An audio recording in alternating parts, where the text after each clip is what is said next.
na libala na siko moto bango ba bimisa tolinga te bango mi balendenge bazo sangana boye moto kozala président. On a confirmé biso que rencontre moi na mboka Afrique et Chile na Kabila les Africains. En tout cas bato bazana Pretoria ba bi salama kinga za ki sasa na confirmer. Maître Elia a confirmé biso. Mais siko ce que totali makambo ndenge zo kende bango mi balé wana do fait na bango komone fayulu.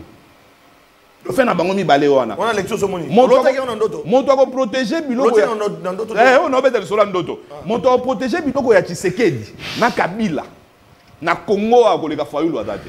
Donc bato so bazana vision politique boy ba déjà que na 2020 bon na 28 et aux na 2030 président Congo comme Martin Fayulu. Naza muto a décidé te menga otanga siko ça lecture ya Congo. Si Kamere est candidat en 2028, hein? Bon, le chef d'État c'est un fin démocrate. Il a donc empêché Kamere à la candidate. Mais entre-temps, on a signé charte. Il y a Union Sacrée, Ali Bato va soutenir Mokonzamboga dans sa vision, dans son programme, Baza accompagnateur. Alors, lorsque Kamere peut-être pense qu'au sein de l'Union Sacrée, il y a bicéphalisme, c'est-à-dire il y a lui, il y a le chef de l'État. Mais oublions que encore bon basala na cité où à Nairobi. Encore à Nairobi, encore Mogo et ça n'avait plus droit de citer parce que au Bayo Kanaka basala et Simbakate. C'est-à-dire que Jean-Pierre Bemba a lancé qui obtention a permis de conduire te comprendre que la vision à mon côté à Makambouana. Oh jamais ma vision. La vision à mon côté. Or, n'est tout ça na carte d'électeur na carte d'identité mingi ba congolais ba commencer la carte d'électeur na place la carte d'identité to ba que carte d'électeur pe à tout les akaso au bombiango 2 semaines gaga photo na yo na komo na elimo. C'était une belle occasion de donner aux Congolais une identification, c'est-à-dire moto mususu akotambola na permis de conduire na biso et là qui c'est que azach poussa mutuka na Congo et puis yé pe azach congolais. Mais c'est qu'est-ce qui se passe? Permis de conduire, qui veut, à Rwandais, ce qui est le but de la à qui a joué le formulaire à $18, à qui a sali test à l'Okuta, à la place où on a fait $73 le cola yé, soit permis. Or, permis, on est dans le cola, carte d'identité au dossier dans la minute. N'est-ce pas associé qui va toi ANRT, n'est-ce pas Jean-Pierre Bemba dans le lobby, tant que ça va permis. Ça l'effort, bato basa la identification dans ANR pour tous à la fichier à Congolais. Nous sommes étrangers. Na parlement, mon côté à ça la mabé bat mususu bazana malam. Si le bureau doit tomber, c'est tout le bureau qui doit tomber. Nenge Kamera a démissionné. Nenge madame wana lobaka ke baruba balera mbwa na Mbujima a démissionné et na Katanga a démissionné. Il faut tout le monde à Chilumba il pas démissionné parce que Chilumba in Assemblée nationale c'est l'ombre de lui-même. Il a rien foutu. Asali eloko côté atandam. Bureau mobimba na fo kwea, tozo asiko bureau to pesa na maboko ya Pelé. Le Paul Biya congolais. Pour yem taza bureau je viens bosso. Bien vous dans la bureau mais c'est comme le Paul Biya congolais. À l'époque de 18 ans il y a Ndeko Kabila. Hein? Nous tous on pouvait avoir le permis. OK quand on donne on peut si mutumbongo, bah c'est le permis même yambata. Mais on tend maintenant à formaliser les choses. Même pas bloquer Belé. Voilà. Pour que mais pourquoi bah machine en Anzela bah pesi bah roulage appareil on a pour checker bah certifier que le passeport que détient le chauffeur sous contrôle et ça vrai tout faux. Très bien. Vous comprenez? Donc on certifié na ce que non. So ba tianga la machine elle est bien. Voilà ce qui est faux et le caté. Azo yebisanga na télé na miso na bato na chaîne na kitoko boye devant journaliste à kitoko boye. Merci. Azo lo baker et bongo soki bato wana ba travailler na ANR. Yo moko yebisi biso ko kenda ko futi $18 na banque Robank. Banko yo makambo nyonso miyibi ya Congo le kaka na banque 51 millions et le kakuna Mutamba et le kakuna. C'est-à-dire que les gens qui photo réfléchir tout kanga ba lampadaire les gars na rausir ba colora bank ni mususu ba forage et les gars na rausir ba colo kaka bank wana bango makambo nyonso muyibi ya Congo le kaka wana et ça parmi ba banko ezalaka so ba futi ba tout salaire na fin du mois aucun na banque Robank franc congolais distributeur et ça soute comme na dollar pourtant on compte sa carte nous na dollar ba on ba juste ba bénéfice kangi parenthèse wa na dossier mune na Robank nenge ni to comment les on a permis et pendant que tous dans la carte d'identité. N'est-ce pas que les criminels nyonso ba moto bazu ba permis. C'est-à-dire que les criminels on a commis officiellement ba congolais. Ba rwandais on a somi ba mapangu na nini babenga ngoni na mbanza ngwawa bango tout ba suba permis non, ne peut avoir permis que national. Non, pas seulement national. Il fallait qu'il s'y tout ça la service, il y a identification. Il y a un senga qui na bango, moto avant soit permis. Ce qu'on fouti $18 na yo aux formulaire na Robank. Robank sous banque oyo, makambo nyonso mabe ya Congo et salama muibi nyonso de kaka na nzela Robank. Tant aussi si qu'on doit formulaire wana aucune identification à ANER. Parce que ANER est un service et un renseignement. Il faut pas y avoir mon compte, ça permis à Zande, au Tiki Misapi. M'emprunte. Ma bébé sur ANER, il y a identification. Mon gourmand, la monnaie chinois, la carte de lecteur. Les Chinois a une carte de lecteur, ils ont un passeport à Congo. Il y a le bien qui est dans ANER, à côté chinois, dans la carte de lecteur. Article 10 de la Constitution le Bénin. La nationalité congolaise est inexclusive et ne peut être détenue concurremment avec une autre. C'est-à-dire, nous avons les Congolais d'origine et nous avons les Congolais qui ont choisi notre... Par acquisition, c'est ça le terme. Par acquisition. Vous comprenez? Donc, il y a une nationalité par acquisition où il y a des gens qui ont choisi pour seconde patrie notre pays, comme les Congolais. Est-ce que le lot soit comme les Congolais, ils ont droit aux identités congolaises ou non?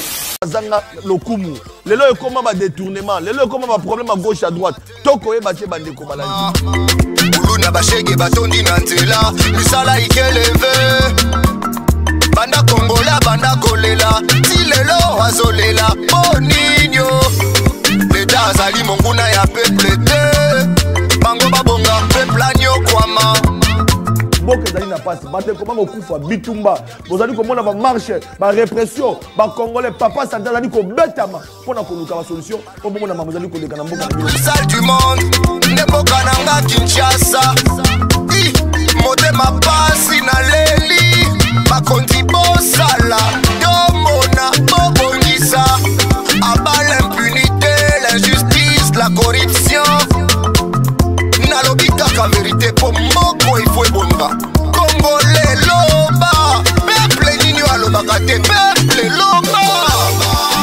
abote ozali eloko te okoloba banome odirige koloba abote ozali eloko te okoloba banome odirige 30 ans c'est trop bakongolais bazali kokufa 30 ans c'est trop tokomitu na tokokende wapi okoloba yo nani potoloba te okoloba babote ozali eloko. Voilà, ba sentinelle nyoso ya République démocratique du Congo ba sinzili ya mboka tolobaka ete za kesengo mingi tango tokuta na kapona kobeta masolo ya solo bandeko na ngai lelo zali mokolo esengo po ete ba ebele balobaki ete papa sentinelle to komona lisusu masolo ndenge zalaki te et pour nous na bino ete ya solo ndenge zalaka kaka ba o bazwa ke information ba ope bazwa ke information te et c'est bon ba ete PES TV avait connu un problème et c'est vrai nous avons été frappés par le CESAC et bel et bien nous sommes de retour bande Kobalandi parce qu'on a présenté notre moyen de défense et également vous allez observer certaines modifications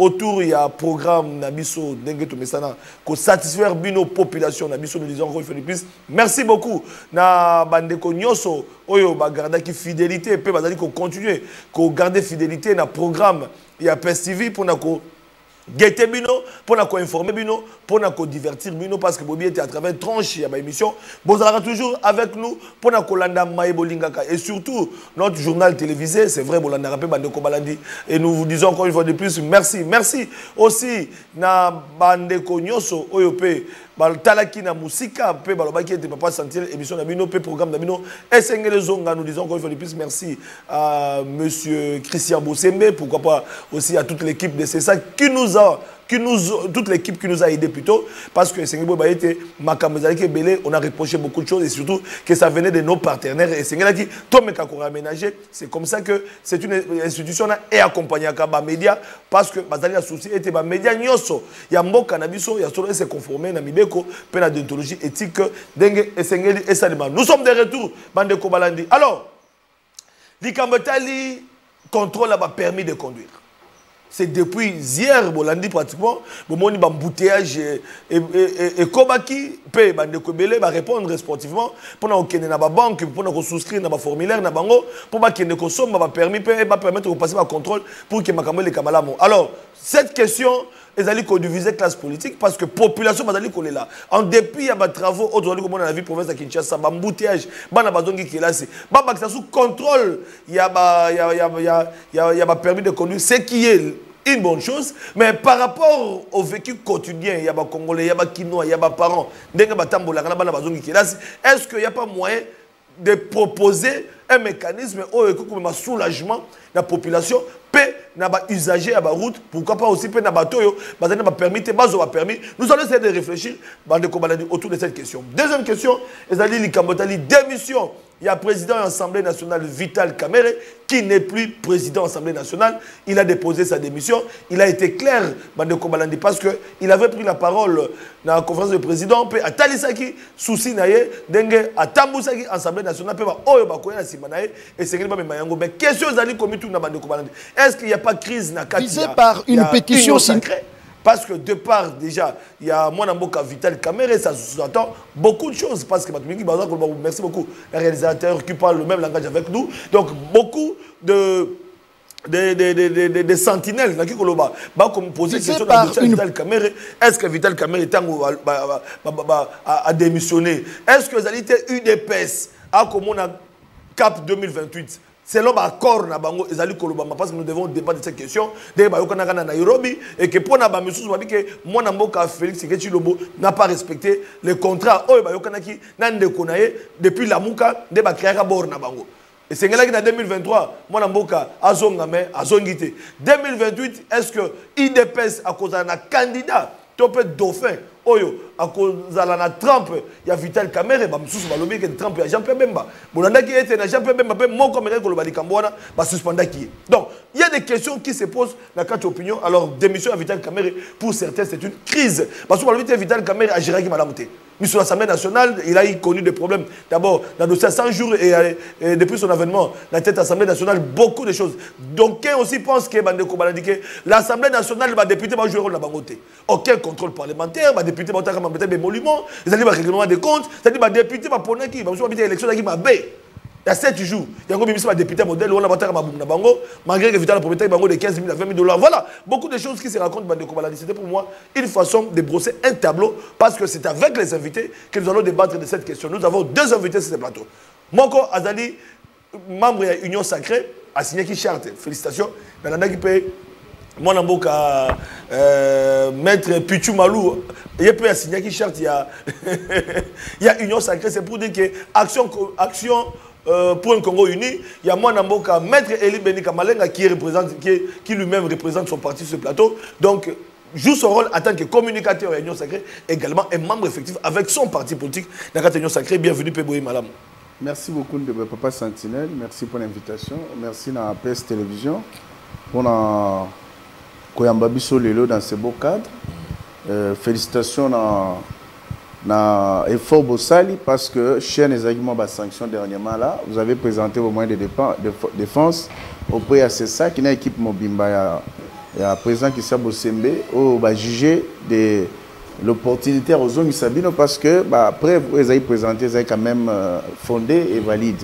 Et pour cela, je crois que c'est bien. Ils ont compris que PS Télévision marche selon les normes, selon la conformité et à Mibé Kombo et Sengeli. Et puis, une question par rapport à PSTV. Vous avez un habitué à PSTV, mais comment vous trouvez les programmes, comment vous trouvez PSTV? Est-ce que c'est une chaîne qui rassure la population, qui rassure le peuple? Ils ont une chaîne où ils ont une audience. Je crois que PS Télévision, c'est ma chaîne Moko, ils ont très très suivi. J'ai expérimenté cela parce qu'il y a des chaînes où ils ont un canal plus. Mais PS Télévision, les gars, on a audience. Hein? Très bien.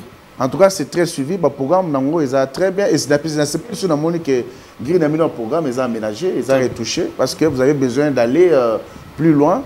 Et c'est ce qui séduit quand même les gens. Parce que PS Télévision, au Kenya Mwedidi, Touboué, ils ont wana. Au Kenya Kanyabayonga, ils ont wana.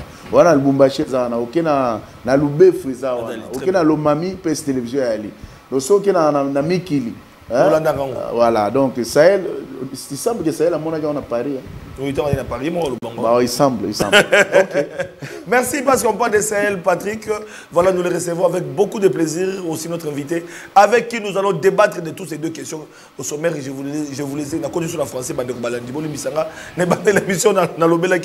Patrick Sahel, bienvenue. Et un mot pour Pestive. Merci beaucoup, Ndeko Flavien. Merci pour ce beau cadre et cette grande émission où j'étais assoiffé, j'attendais mon tour. Heureusement que tour en payé. Je vous conseille, monsieur.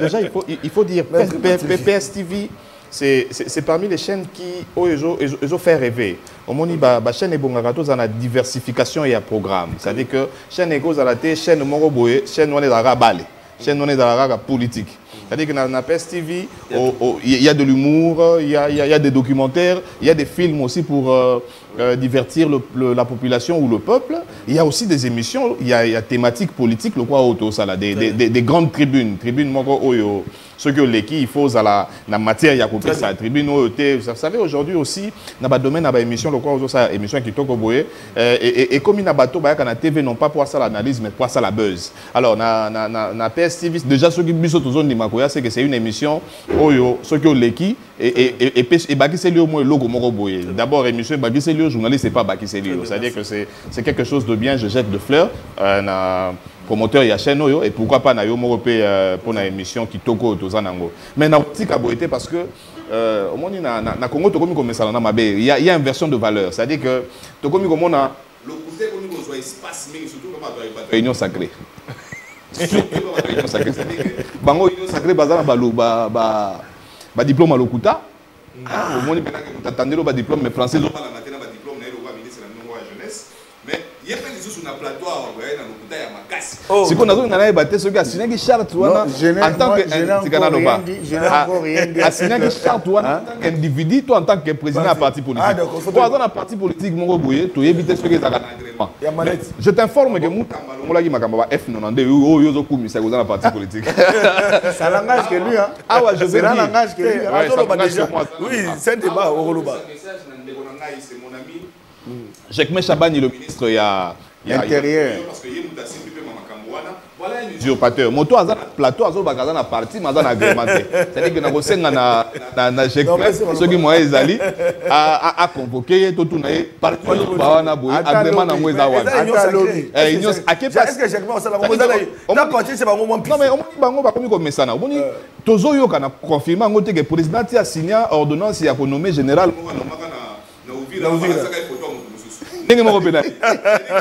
Le sacré Patrick Sahel. Vous devez changer. C'est-à-dire que Congo doit être sous Nathan et Abato. Merci. Voilà, parce que voilà, merci beaucoup. C'est la débat.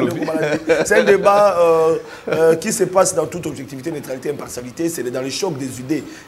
Toujours que jaillit la lumière. Alors, Bandeko Balandi, je vais commencer par un élément parce que j'ai été dérangé par beaucoup de gens.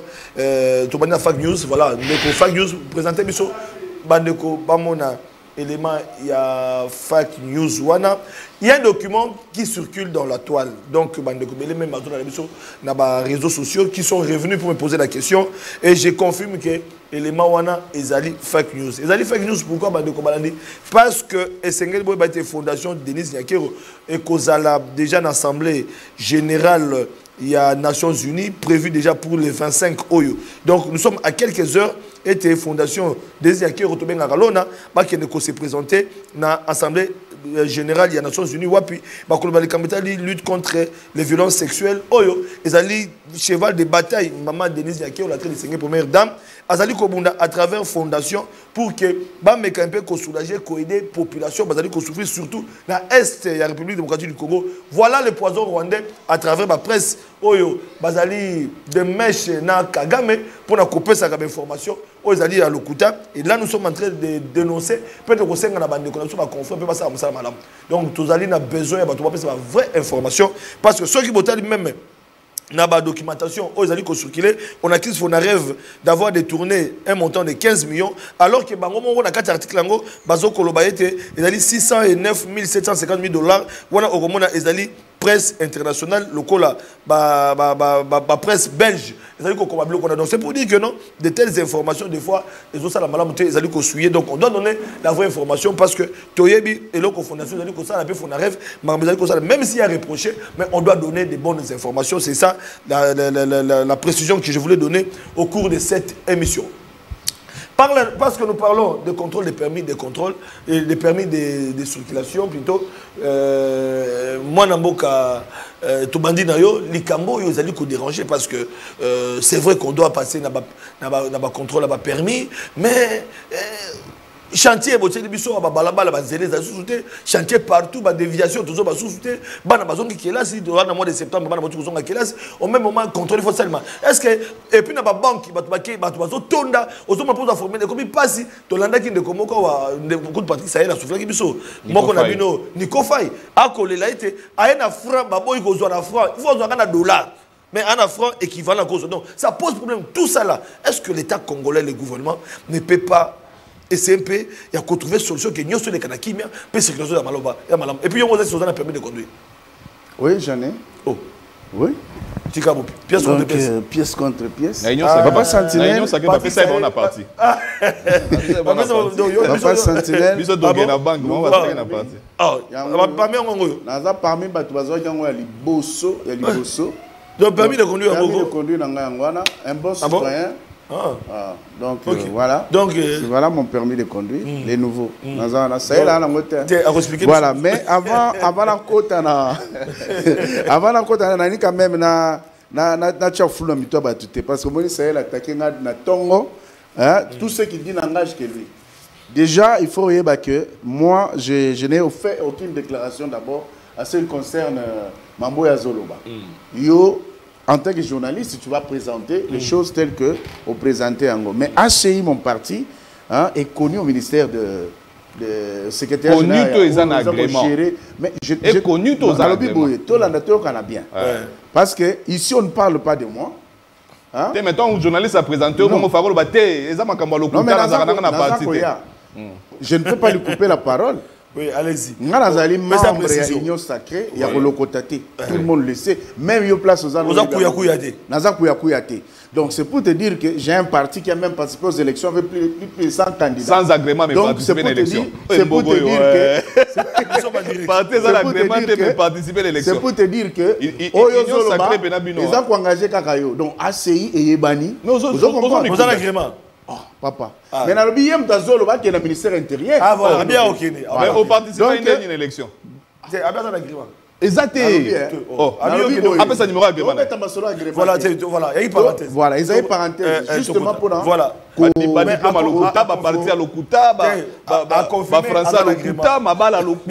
Finalement, moi j'ai été dans de belles écoles, j'ai fait de bonnes études. Voilà, moi j'ai fini ici à l'Institut de Kassai de la Gombe. Tu es besoin de la juriste, tu évolues. Natanga pena ba école bien. Donc ba yedi. Au moins, yo. Ba pe français ndamunda. Babi yo au moins. Grâce. Voilà. On évolue alors. Tu évolues. Lika m'a permis de conduire. Ba kilo on a d'habiso, ba ça pose un problème maintenant. Comment sortir de cette J'aimerais que naloba toujours parlons bien. Très bien. Mboka etamsana mobeko. C'est-à-dire, l'administration publique a une exorbitance de puissance publique. Vous comprenez, Papa Sentinelle. Secteur Union, il y a vie nationale et c'est ezala animé. Ministère, il y a transport et voies de communication. Il faut ça, Moussala. Je crois que tout ça, plus d'une année, voire même plus de 2 ans ou 3 ans, tu as un passeport. C'est un problème au niveau national.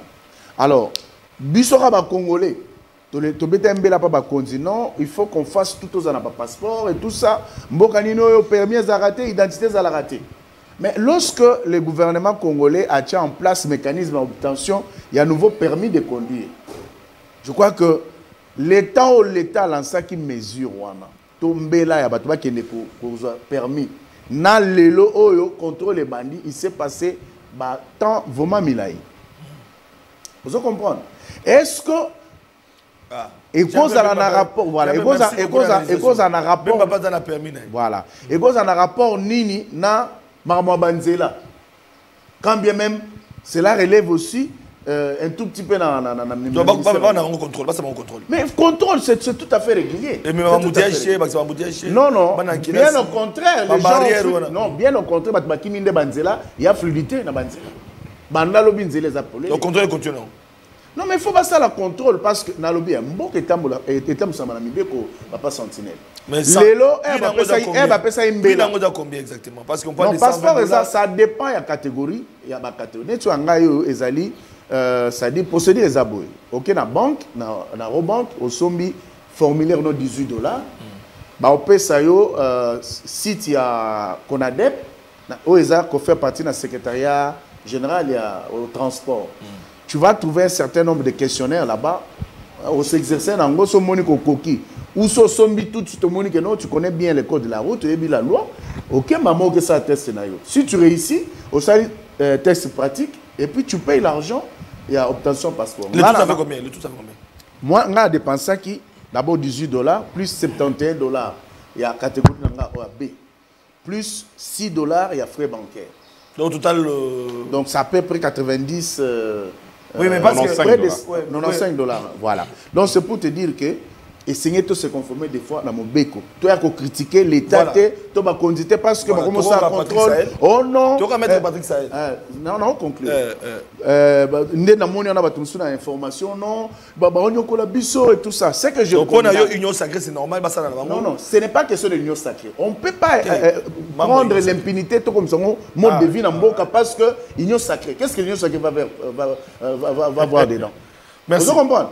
Et là, on condamne, par contre, moi je condamne le fait que nous sommes Congolais. Nous avons pour monnaie les francs congolais, qui ne pas qu'il y ait un guichet dans ma banque, on va foutre en $. Ça, je condamne avec la dernière énergie. Ah, d'accord. Comme vous comprenez? Dans ce condamnant avec la dernière énergie, parce que c'est la normalité que on va saboter, on a toujours la valeur. Voilà. Là, on condamne. Alors, mais en ce qui concerne Bandeko, et Sengeli, tout se conformer dans mon béco. Vous comprenez? Tout ce qu'on fait en Mobeko, parce que tant on va passer un béla et Zamoulaï trop, le temps qu'on tourne et Zapé Moulaï. Alors les gens doivent se conformer. Donc, Maître Béni, Eli Béni, alors c'est clair que contrôler ça, les madères, et donc c'est là, mon bateau qui nous a permis et que ça ne dérange même pas la circulation, ils ont dérangé. Donc, quand on a le passeport, il y a quelqu'un qui m'a donné l'information, parce que pendant qu'on a un passeport, on a vu sur il y a Sikawe ou biométrique. Voilà.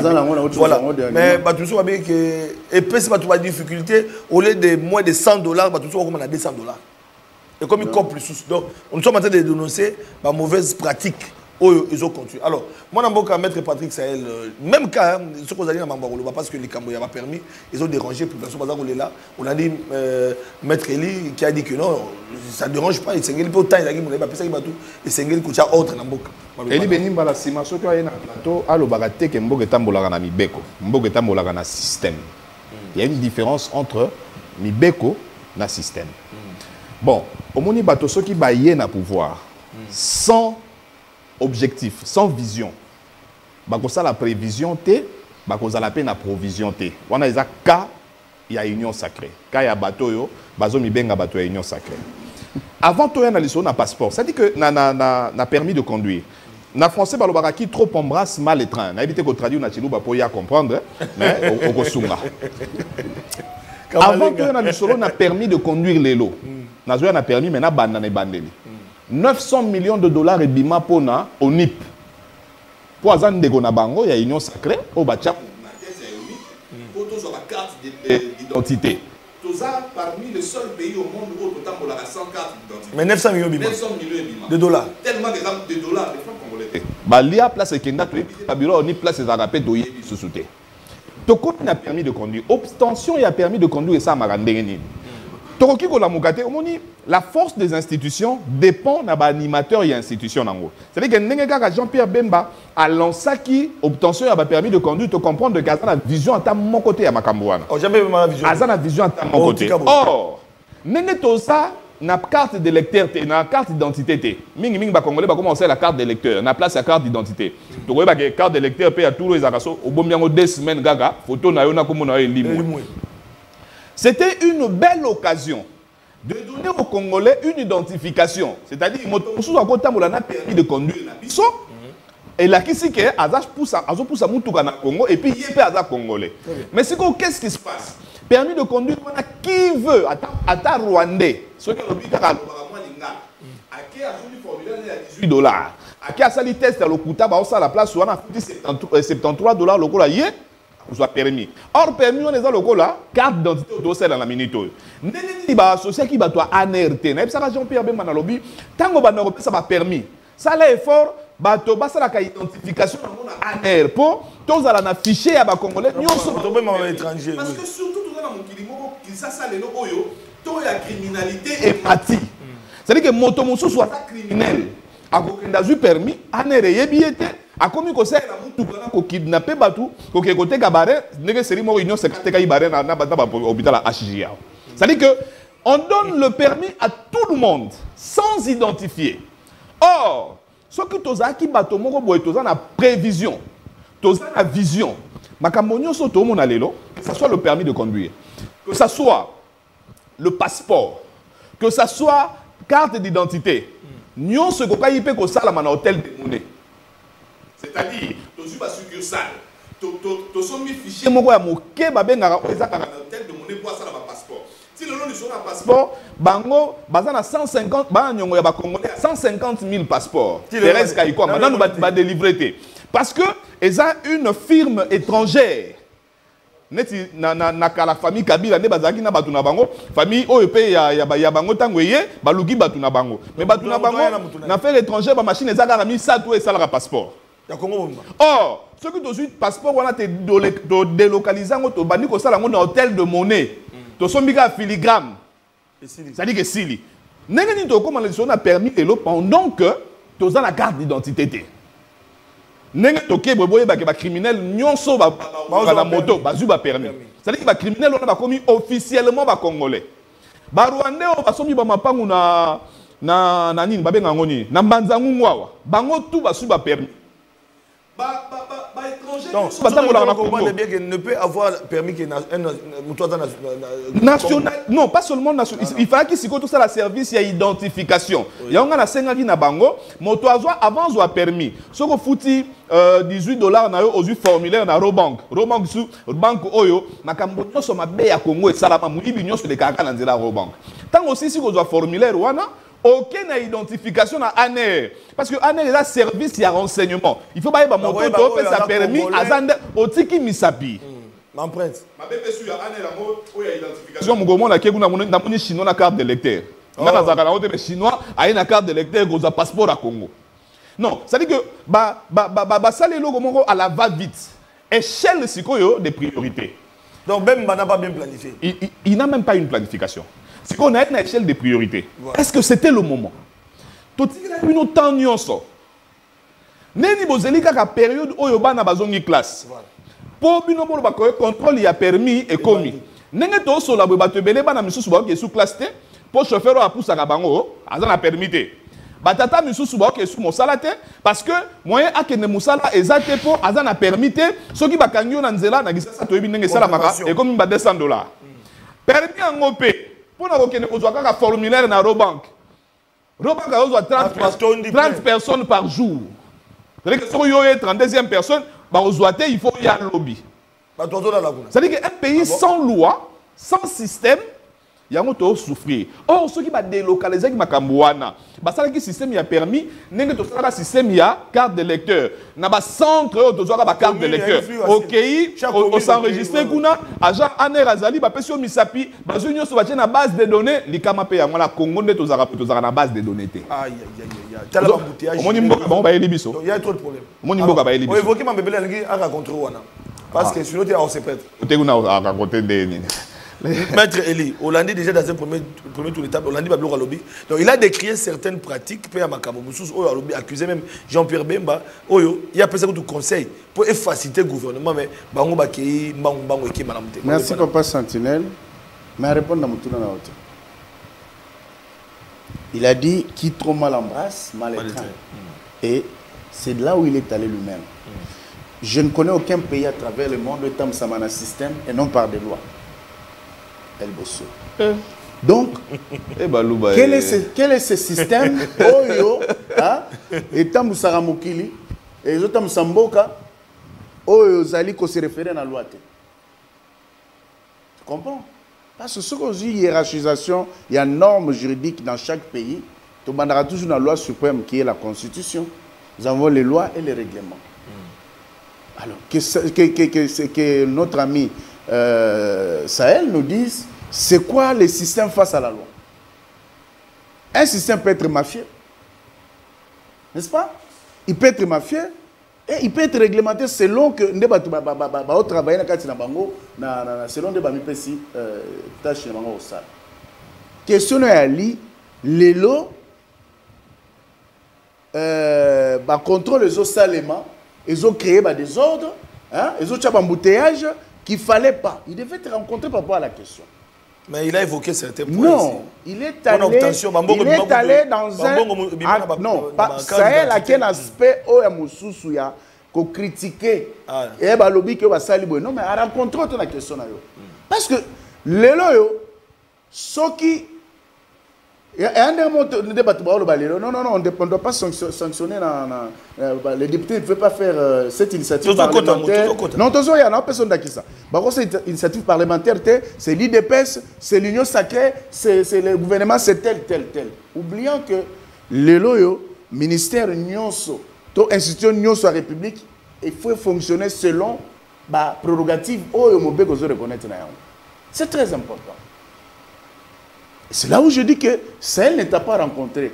Lorsqu'il dit non, base de données à l'IT, en Falazoa. Mais est-ce que tu t'es renseigné pour savoir si il ne collabore pas avec l'ONIP, si on va collaborer dans ANER? C'est très important. Non, mais c'est ça justement. Parce que Sahel n'est pas informé. C'est bon, c'est bien beau à critiquer, mais il faut un peu de temps à analyser. Parce que tu dois analyser. C'est un grand analyse. Analysons alors. Vous comprenez? Lui s'attaque à nous, lui sauve à toi union sacrée. Mais est-ce qu'il y a Bissio qui a un grand bénéficiaire à l'union sacrée, plus que Bissio, de l'obéla union sacrée? Grand bénéficiaire. Grand bénéficiaire. Monsieur le conseiller, monsieur le conseiller, on a conseillé à l'union sacrée. On a conseillé à Moutou à l'union sacrée. Et puis à ça fait Moutou à l'union sacrée. Il y a ces sacs. Allez à bon à l'État congolais. Vie privée. Tes affaires privées, on est dans ma on est dans l'union sacrée. On est dans la bateau. Dans le biboy, Aza bénéficiaire de l'union sacrée plus que mais il s'attaque à nous. Na retiré la vie privée na bino. On est dans la vie privée. Na retiré bino balé. Il y a le la vie privée na la vie privée n'était. Donc on va aller vie privée là pour na vie privée là pour na biboy na boy débat on. Moi je suis d'accord. Na retiré ngo. Tenga na retiré na boy. Bien. C'est ça que ça veut dire biso matoyi. Patrick Sahel pour y a bénéficiaire de la union sacrée. Ça va tout évoluer. OK, on évolue. On comprend. Bon, ce qu'on va faire pas faire lobby. Ce que moi je voudrais demander. Voilà, il a évoqué. Je sais que Patrick Sahel c'est quelqu'un de très intelligent que je respecte. D'accord, c'est bien. Et c'est parmi les co-débatteurs que moi j'adore. Oui. Pour ça analyse. Na débattre là. Très bien. Et il serait réciproque. Très bien. Et là, il y a moto et c'est tu sais, moi j'aime souvent automatisera débat dans le niveau que non on va là-bas Nangi on rencontré parce qu'il a cité une personne mais je suis en train de le rencontrer comme Jean-Pierre Bemba l'union sacrée qui doit aider les années depuis la bande on rencontré la faiblesse au solo badi au solo badi déjà non je suis en train de le rencontrer il y a un bon attel ici que Patrick Sahel a répondu à Moutouna na yote. De deux, Mboka est à Mibeko, est à Mibeko et non à système. Vous comprenez? C'est chose de le rencontrer. Troisième élément, il y a le bec qui est dans l'union à couture chinoise dans la carte d'électeur. Article 10 de la Constitution le Bénin. La nationalité congolaise est inexclusive et ne peut être détenue concurremment avec une autre. C'est-à-dire nous avons les Congolais d'origine et nous avons les Congolais qui par acquisition, c'est ça le terme. Par acquisition. Vous comprenez? Donc il y a une nationalité par acquisition où il y a des gens qui ont choisi pour seconde patrie notre pays, comme les Congolais. Est-ce que le lot soit comme les Congolais, ils ont droit aux identités congolaises ou non? Parce que même si les Chinois, la loi lui impose d'avoir un nom tiré du patrimoine culturel congolais. C'est très important que tu le saches. Alors, quand tu dis ça, pour les aviser, Patrick Sahel, donc c'est pour te dire que un Chinois, un Français, un Anglais, on a décidé, comme on est dans la carte d'électeur, du moment où il a choisi de devenir Congolais. Donc c'est très important. Alors, parce que au moment de l'accusation, côté il y a un laxisme, il y a un laisser-aller. Mais même il y a beaucoup de diaspora, il y a une sacrée travail, mais il y a une double nationalité. Non, ça c'est une question. Moratoire depuis Cameroun est-il là? C'est une question sérieuse que la constitution de notre pays doit résoudre. Vous comprenez? C'est une question qui est réelle. Bemba a permis à négliger tout ça. Non, Bemba n'a pas. Je ne sais pas dire que Bemba a négligé les permis. Bemba, en tant que membre du gouvernement, en tant que personnalité importante, en Mboka, où il a travaillé, pour la solution dans le secteur où il a animé, il donne, en donnant les permis de conduire, il répond à il donne une réponse sociale aux Congolais qui ont revendiqué qu'il y a base à la permis. Vous comprenez? Parce que le Karabanzela a permis.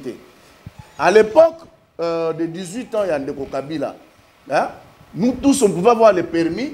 Ok, quand on peut si c'est le permis même Yambata. Mais on tend maintenant à formaliser les choses. Bemba bloqué belé. Voilà. Pour que. Mais pourquoi les machines en Anzela ba roulage? Appareil, on a pour checker, certifier que le passeport que détient le chauffeur sous contrôle, et ça vrai tout faux. Très bien. Vous comprenez? Maintenant, on certifie non. La machine est bien. Voilà, ce qui est faux et le caté. Mais moi, le permis. Comment je décoller? Exactement. Voilà, c'est-à-dire que. Est-ce que la montée m'a bêté? Le commis biométrique et moi contrôle. Dis-moi même ma bête à mon quête. T'es déjà machine, on a pas yéba. Machine, on est au Saragana. Parce que Gombe, c'est la fibre. Gombe, c'est la fibre. Machine, on est ça dans Internet. Pour pas yéba que, ce qui est. La Gombe, c'est la fibre. Ce machine, là, ce qui est t'es pas que non, on a repris. Et puis tu peux on m'a dit moto à la TV, je l'aime bien, c'est un ami, je l'aime bien. Na ebisi moketa molaka na mibe côté mais na système aboyi. Mais c'est un juriste qui dit ça. Bon, ndeko on a posé aux questions. On a posé na osenga ndeko. Tu peux me définir le système judiciaire? Est-ce que on parle du système judiciaire? On parle jurisme à Congo. Juridisme à Congo. Et ça, on a un système judiciaire, on a une loi juridique. À quoi? C'est-à-dire que, laisse-moi parler. Encore une fois, il y a le système judiciaire, il y a le système économique, il y a le système social. Vous comprenez? C'est-à-dire qu'on a un système et non amibeko. Mais dans le système, il y a maintenant des lois. Il y a un club, il y a balabala, statut nabiso, règlement intérieur.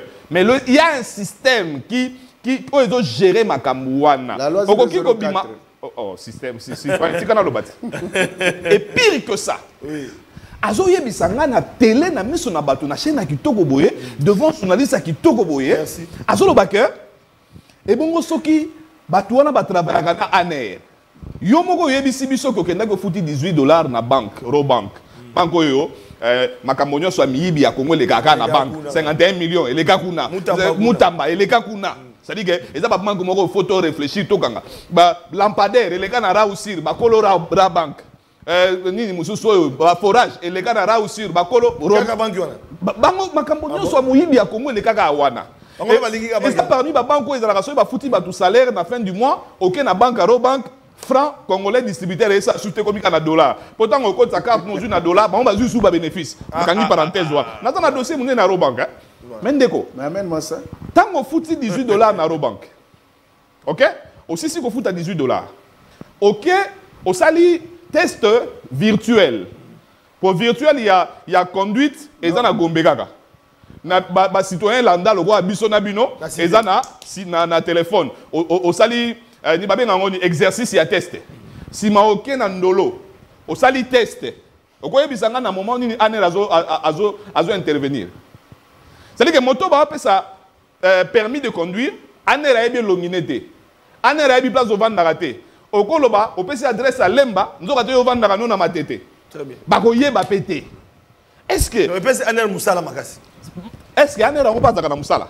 Aner musala ne zaka so bakangio, bazu téléphone no po bazo makamba funda na téléphone na. On a profité. Bon PC radio monara pardon. Donc ba tellement que to chombo a Kofi ezaki na maboko na ye ba kende na ane eloko kanga ye ezate bazongisi. Non.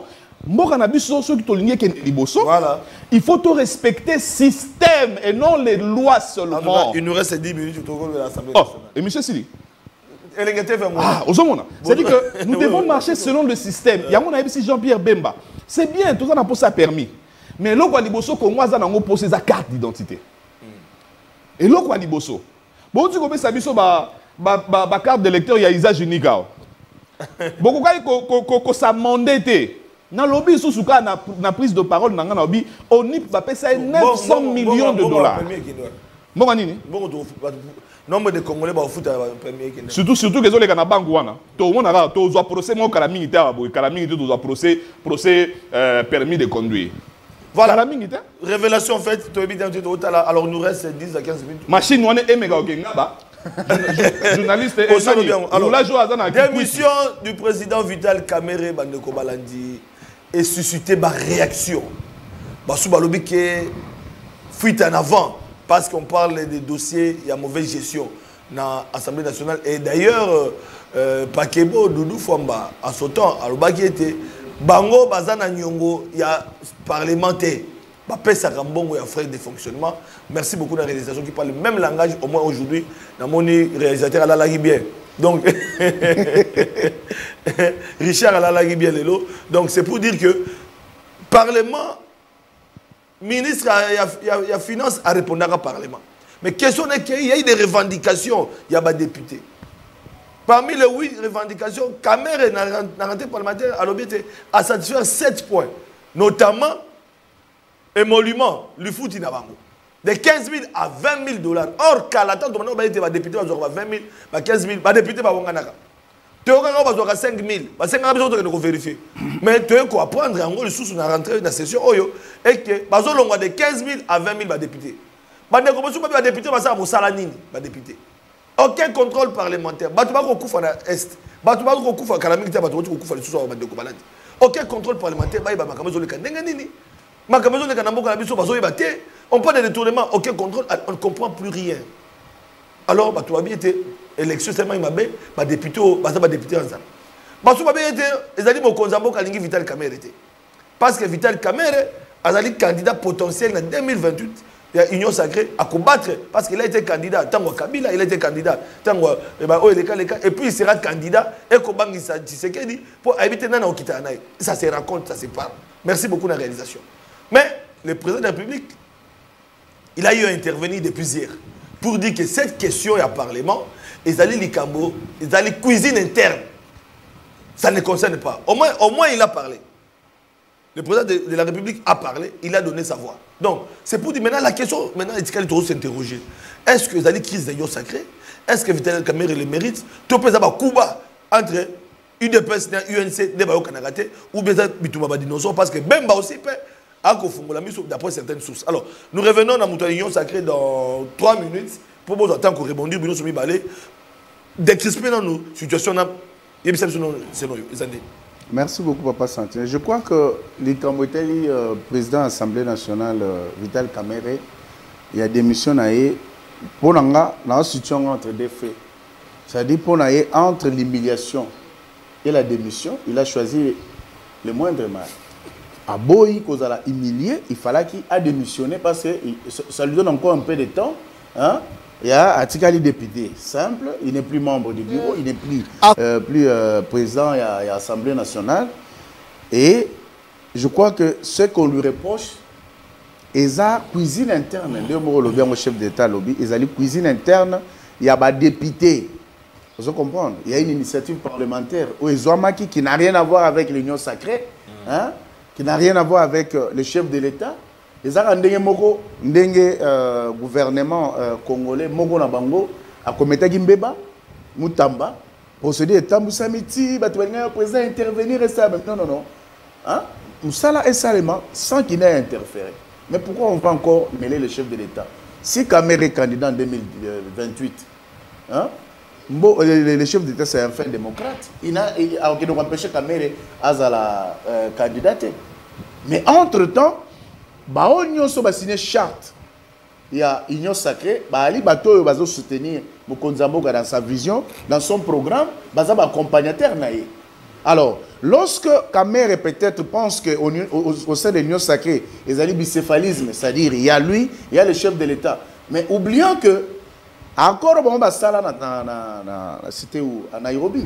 Encore à Nairobi, ils avaient encore Mogo, et ça n'avait plus droit de citer parce que, au Bayo Kanaka, Basala et Simbakate.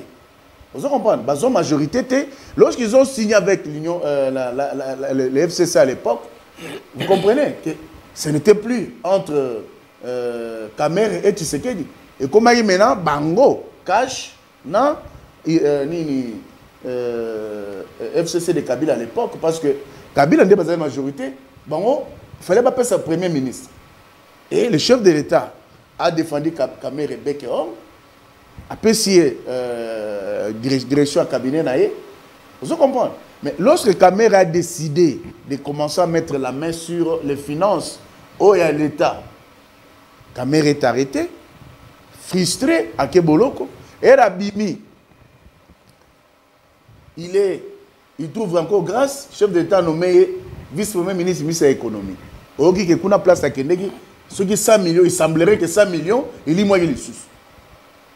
En un parlement, les députés ont reproché Kamer de détournement, de gestion opaque, l'autoritarisme, c'est-à-dire il est en train de prendre une voie contraire à la vision de l'Union Sacrée. Vous comprenez? Il prend des discours, disons, des positions dans le bureau de l'Assemblée nationale où ils sont contraires à la vision de l'Union Sacrée. La vision de l'Union Sacrée. Yo moko lobe ali kamba dodu famba wa contre des acquis abio non papier ko te zate mais ngana comment on ma papier tout ça gouvernement azo pesa so papier té. Donc tu as compris tout de suite que eza ko jeter venin na poison dans la population pour jeter un discrédit dans le gouvernement le chef de l'État alors que bazana ye babi ke mbongo ekotaka même les assistants parlementaires ne sont pas payés les députés eux-mêmes motion, mission contrôle, ils ont bloqué et le mot est salé. Alors, le contrôle, ça veut dire qu'ils ont bloqué. Mais justement, ça ne vient pas de moi. Exactement. Ok, contrôle parlementaire. C'est noyé. Donc, on dirait que l'État n'existait pas, même pas des nationales. On accuse beaucoup de choses. Ils ont quoi la Tshisekedi? Et quoi pas Tshisekedi? Non, et quoi pas Tshisekedi? Oui. Vous savez, nous, au Congo, nous avons un problème très sérieux. Lorsque ça ne va pas même au pays, au gouvernement, oh c'est le président. Mais qu'on change la constitution. Comme ça, qu'on change la constitution. Parce que c'est la responsabilité. Voilà. C'est Tshisekedi toujours parce qu'on a quitté Tshisekedi, voilà. Non, les autres parce que on commentait voilà. Pour un camion à nos zoloba. Parce qu'on a quitté Tshisekedi après. Voilà. Oyebi kenzela kalambambouji bazo sala. Baosa nzela kalambambouji. Les Katanga, place biloko ane yé les ababitumes. Les apoba qui nous sala ngonzela kalambambouji. Moi les Canadiens zala qui te rebi que na Katanga par moment biloko que Kasai ça a toujours été bloqué, empêché puis biloko beba moyen que les Kasai ezate. Mais au Katanga là ils ont fait un effort biloko eleki. Ba komi na Loala ba biloko eleki. Na Lomami eleki. Ba komi na Mbujima biloko eleki. Et komi na Kananga ba bénéficiaire. Ba bloqué. Bazo bloqué, bazo exiger que non, il faut foutre d'abord la taxe. Mais pas dans Bango Moko. Et pas dans Bango Moko, alors est-ce que nous salons que non, est-ce que nous avons Bango Moko et alors que ça biloko qu'on voit au gouvernement congolais. Mais maintenant il faut cabaret, il faut foutre. Oui, na invité sur ça coloka. Bango ba détourner. Ya mona batu ba que non, ba ennemi a vu na Bango Moko. Oh tu sais que dans lingi ba Kasaïté. Justement. Voilà. Donc il y a ba jeune à un certain moment, ba jeune à Kasaï occidental, ba bien non tu sais que là sur le côté et tout ça. Maintenant c'est pour vous. Ça a traversé plusieurs provinces. Et pas la bino moko, ya bino moko et sika oyo et sengeli misala na salema. Mais bon bloquer ba merci beaucoup. Voilà. Pour côté que ça. C'est 5 minutes quand même normal. Maître Patrick Sahel démission caméra et puis pendant l'événement comme zo le kanakasa yo Hollande pen de bon. Nazoya vous avez la parole. Caméra mais on m'a comme nazo ba kembo ke tambola na système ya zo boya. Quel système? On se comprend. C'est-à-dire que pour naïe, à éviter qu'il y ait un document et ça a DGDA ou bah ça bah exonération. C'est ça le système. Laisse-moi parler. Laisse-moi parler. Est-ce que na bah exonération ou il y a DGDA ou il faut les gars à frontière, bitume et ali? C'est ça la grande question qui devait se poser. C'est-à-dire que ça ceux qui bah ibaki na koto bah kosi ba to koto bah kosi ba to koto. Parce que beaucoup de gens mutu moko boya ngala ndela mibeko. Ya lobité netezo ya ko servir pour na bino et les gagaga. Tala bato boyeli biso na mboka. Des ans beaucoup qui étaient boye pour il sait même pas qu'il y a un document où il y a exonération. Patrick ne comprend pas ce qu'il dit. Non, pas dans le CCE. Patrimoine ya mboka. Vous comprenez? Bato na comment ba valeur ya mboka. Musée Kabila ata Tshisekedi otisi ya komi patrimoine ya mboka. On est à côté politique. Na côté na biso pe ya culture, motoloko a Kofi, motoloko la JB, motoloko a Wera, motoloko la Fali, motoloko a Ferre, motoloko a motonangana ni héritier Watana, je l'aime bien. Fabrigas, motonangana ni Déplique Pomba, je te salue de là où tu es. Ba komi ba patrimoine ya mboka, ba komi ba fierté ya mboka. Moni bato wana, soki un jour papa Wemba akapwani na mwasi na ye, tika mwasi wana tula koki kozwa été. Pour ce que le signe indien malheur et Hollanda yo. Oh. Et voilà ils allaient c'est ba comprendre pas comprendre. Même je comprendre. Mais ça dit que Olingo bani. Té voilà ça dit que soko meki ko simba mwasi ya patrimoine ya mboka. Okosuka ningo zo suka na makambo zo Hollanda yo papa. Moi c'est patrimoine la maman Bobila dawa. Maman Kasavu. Pas la baba Bobi. Té, tika maman Bobila atula. Aza mwasi ya patrimoine na Congo. Ah droit ça la vie. Eza ko mutu ala muki ala la muki boye. Wera na kolakele liwate. Wera azali susute. Tika mapata tula. Tika atula. Aza mwasi ya patrimoine ya mboka na biso. Le roi ministre na mino na zoyo ka zo baluka pembeni ya mwasi ya moko ba utoka bona ka mingi te. Yo, mongoni malere la tata te yo ka mingi. Tata na yo. To mama kamere. Ah, bona koti siko makamba kamere. Mama kamere aussi. Na koti siko makamba kamere. Moi c'est patrimoine hollandais vraiment. Na koti siko makamba kamere. Wana zaki li CCK ya pamba. Li CCK ya pamba. Ya pamba. Ka obeti ngo pamba. Pamba kaka. Ah. Omoni soki totali géopolitique na géostratégique ya mboka. Bolinga te. Dès que tu as boyé, signe indien. Le signe indien l'indien déjà. Signe indien c'est kangié. Dans la géopolitique, bateau baïbi politique ndenge togo kende. Après tu sais que du pouvoir et que bandum. Tolinga te. Révélation. Ouais, après tu sais que du pouvoir et que bandum. Bangala bazwa Mobutu non? Baswahili ba uti ko les deux Kabila. Moulou baye yo. Kasakou ba Congo. Na géopolitique, na géostratégique, pouvoir de Kende, Bandung. Yango Kabila zaki na coup d'œil. So tali configuration actuelle, il y a PPRD, mon comme président PPRD za Robin Minakou. C'est-à-dire que Robin Minakou déjà va préparer va que non net pouvoir de Bandung nous te jouer sur Robin Minakou. Mon tobi ma grand perdant affaire Oeza, mon to na biso to koti si mbangu na union sacrée na 18h30. Muzitu. Fallait pas garder. Oh, so ko tali siko. Fallait pas garder. So tali siko yo. Et bon Bemba Otika. Bemba ça 2028 Bemba Otika. Bemba ko sala biso na 2006 to tika makamba to si to évoluer o to si to comme na 2025. Tala. Soko tali sikoyo 55 minutes moko utu ko sama na Pretoria. Po kala mingi te libala moko ekapana kala mingi te zozonga na nango. Na libala wana tika ba révélation ba libala ezozonga na wana boye. Libala ekapana kala mingi te na discours à 6 minutes. Ezonga ni nango. Na libala na siko moto bango ba bimisa tolinga te bango mi balendenge bazo sanga na boye. Moto ozala président. On a confirmé biso que rencontre moi na mboka Félix ke Chilengo na Kabila les Africains. En tout cas, bato baza na Pretoria ba bi salama kinga za ki sasa. Na confirmer. Maître Elia a confirmé biso. Mais siko soko totali makabo ndenge zo kende. Bango mi bale wana. Do fe na bango komone Fayulu. Do fe na bango mi bale wana. On a lecture so moni. Moto ko protéger biloko ya ndoto.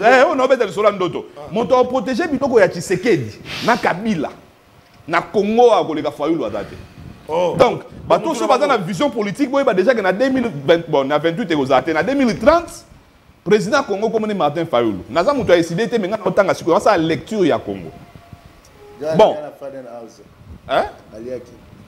Oh, mina bona za bien ngati na sina kenda na TV. Viens sur le quai là hier. Ça le transport noir et tout. Pour ça, on a la moto. On a la bacolo. Je l'aime bien. Oui, tout ça n'est pas passant. Au monde indéngé zaboye, les hommes passent, les institutions demeurent.